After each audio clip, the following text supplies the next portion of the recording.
Jeff Lanza. He's a retired FBI special agent. Jeff, let me ask you about this. The prosecutor provided the grand jury with a ton of information. He said, we're going to give you all the witnesses, we're going to give you all the testimony that we can so that you can make the best informed decision. And now the attorneys for the family, they come out and say this, questioning that altogether. What is your reaction? Well, I think it's a very unusual thing to put out all that information. In fact, I thought the prosecutor did an excellent job and was very smart in doing two things. Number one, putting out the grand jury testimony to see how they made the decision and what their decision was based on, both from an evidentiary standpoint and from a testimony standpoint.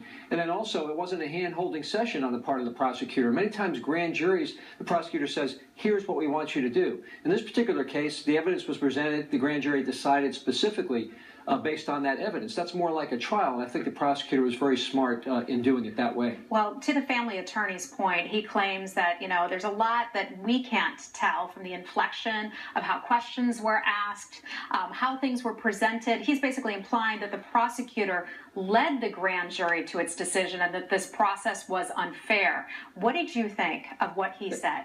Yeah, I didn't have a chance to read the testimony, but that might be reading in a little too much. I mean, I don't think in voice inflection or the way questions are asked really pertain to when you have specific evidence, specific testimony in this case. We'd have to look at every single question and really read into that to make that conclusion, the conclusion that he's making.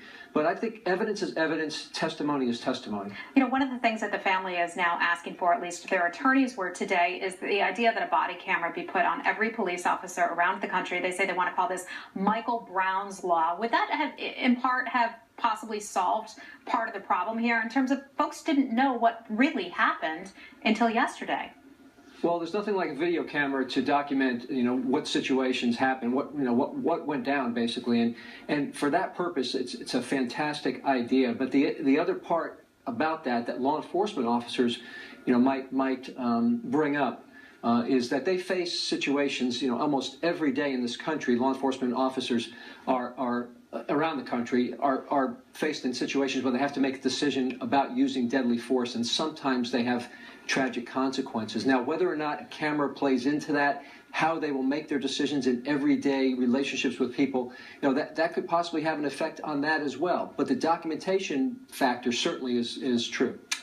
For so long, for so many months, there was a lot of misinformation that was going around the internet and some talk shows and so forth, such as Michael Brown was shot in the back, which was not the case at all. Should the prosecutor, should the state, should the police department have just come out a little bit earlier with a lot more information to have solved that, to have settled that, so that information wasn't out there?